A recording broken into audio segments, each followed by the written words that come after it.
ជំរាបសួរអ៊ំពូមីងយាយតានិងបងប្អូនទាំងអស់គ្នាថ្ងៃនេះគឺខ្ញុំនឹងទៅថតនៅផ្សារវត្តលៀបដែលជាផ្សារមួយស្ថិតនៅក្នុងក្រុងបាត់ដំបងដែលពេលនេះនឹងគឺខ្ញុំបានធ្វើដំណើរ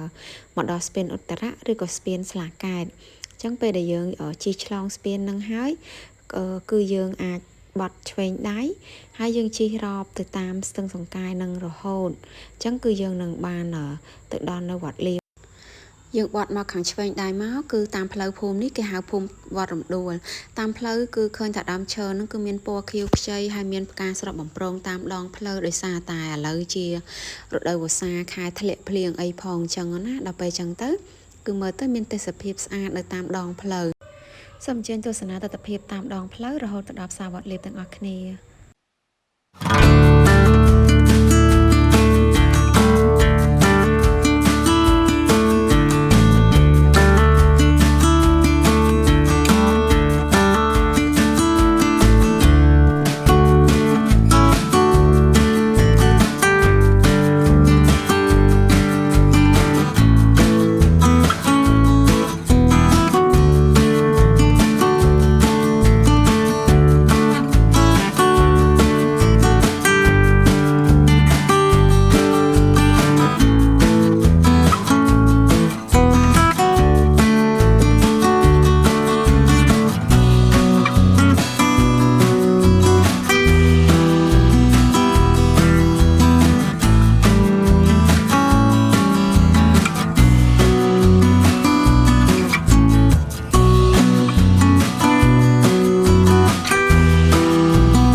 នៅពេលដែលជិតដល់ផ្សារវត្តលៀបគឺខ្ញុំឃើញមានកន្លែងលោកយាយដែលគាត់លក់នំម៉ាកាវហើយនំម៉ាកាវនៅកន្លែងគាត់គឺមើលទៅទំនងហើយរសជាតិក៏ឆ្ងាញ់ដែរគាត់ចំហុយនឹងគឺក្នុងមួយថ្ងៃគឺគាត់អាចចំហុយបើគិតជាគីឡូក៏ប្រហែលជាខ្ទង់5គីឡូក៏ចាហើយគាត់ខ្ញុំសួរគាត់ទៅគឺគាត់មានអាយុរហូតដល់ទៅ75ឆ្នាំតែខ្ញុំទៅសារគាត់មែនទែនដោយសារតែមើលទៅគាត់នៅតែមានសុខភាពមាំទាំហើយគាត់នៅតែអាចងើបពីយប់ធ្វើនំម៉ាកាវនេះបានគឺពិតជាមិនធម្មតាមែនហើយបើនិយាយពីទឹកខ្ទិះសម្រាប់ជ្រលក់ជាមួយនឹងនំម៉ាកាវវិញគឺលង្ខាប់មើលទៅឡើងដូចសង់ខ្យាតំណងហើយឆ្ងាញ់ហើយគឺសុទ្ធតែខ្ទិះសុទ្ធមិនមែនម្សៅលាយទេណាចាហើយសម្រាប់នំម៉ាកាវវិញមកប្រអប់ត្រឹមតែ2000ទេមាន10គ្រាប់និយាយទៅគឺថាមកសមរម្យហើយតម្លៃគឺចង់និយាយថាវាធូរថ្លៃខ្លាំងណាចាហើយខ្ញុំសួរគាត់ទៅគាត់ថាពីមុនគាត់ធ្លាប់លើកលក់ឲ្យគេតាមសាលារៀនតាមអីដែរប៉ុន្តែក្រោយមកទៀតគឺអ្នកលើគាត់ទៅលក់អត់សូវចំណេញម៉ានទេដោយសារតែតម្លៃគាត់ហ្នឹងគឺទាបស្រាប់ហើយអញ្ចឹងនៅពេលដែលគេលើកយកទៅលក់ហ្នឹងគេចំណេញតិចខ្លាំងណាចាអញ្ចឹងទៅក៏គាត់លក់នៅមុខផ្ទះប៉ុន្តែគាត់លក់ហ្នឹងគឺអត់យូរទេណាតែត្រឹមម៉ោង9អីហ្នឹងគឺអស់ហើយគាត់ចំហុយមួយថ្ងៃអញ្ចឹង5-6ឆ្នាំហ្នឹងនំគាត់គឺមានពណ៌សមានពណ៌ស្លឹកតើយហើយបើដល់រដូវត្នោតគឺគាត់ធ្វើនំអាកោត្នោតទៀតគាត់ធ្វើទៅតាមខែដែលមានអញ្ចឹងទៅហើយគឺថាគាត់លក់ដាច់ខ្លាំងតំណងមែនតែនំរបស់គាត់ហើយពេលយើងញ៉ាំក្តៅក្តៅជ្រលក់ជាមួយនឹងទឹកខ្ទិះនិយាយថាពីត្រូវជាតិខ្លាំងណាស់ចា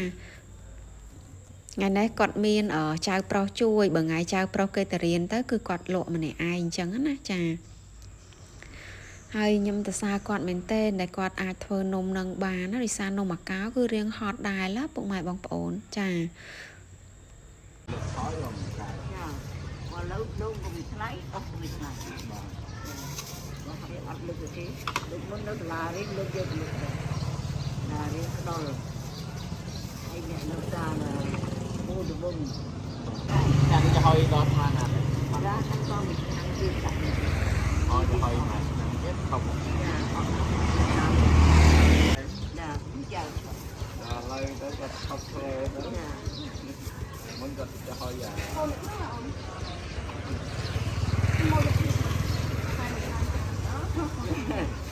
làm chết off đi kia nè khỏi off đi đó lấy không trong dây lên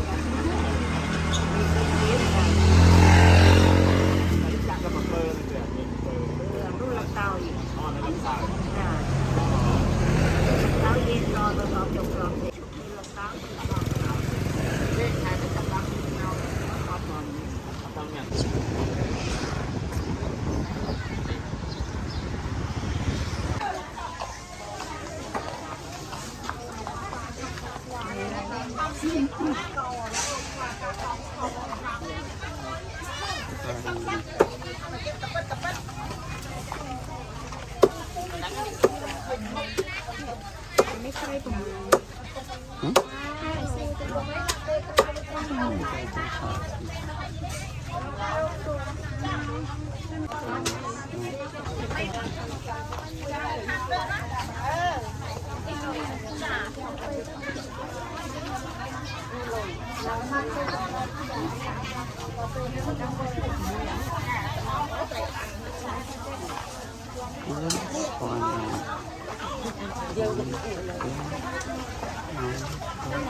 เป็นน้ำปุ้ม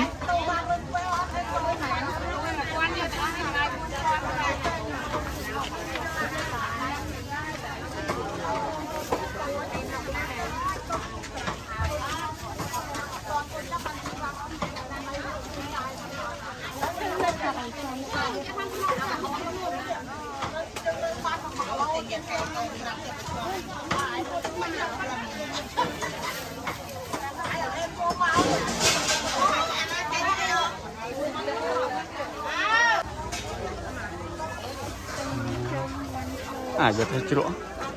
trong món trường miền ấy tinh đó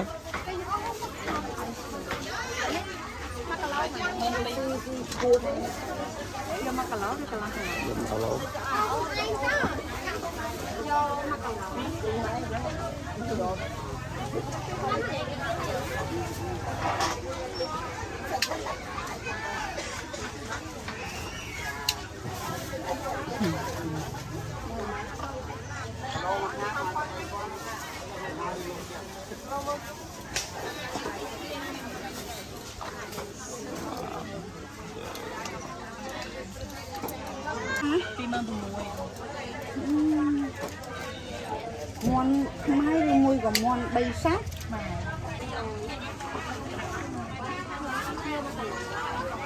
thôi vậy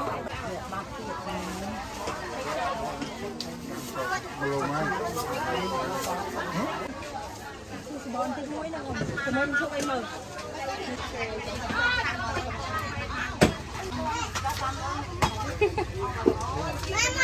Chết sai rồi, sai một lôi khám nó man cái đường liêm đó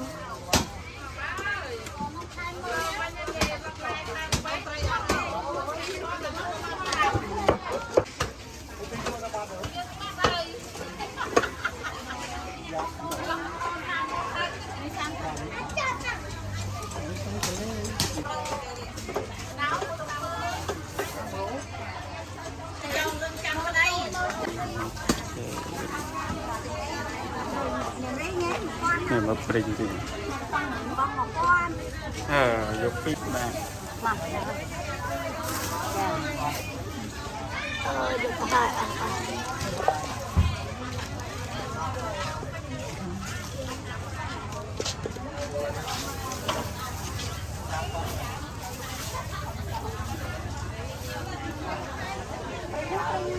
bình dân bình sài thăm prai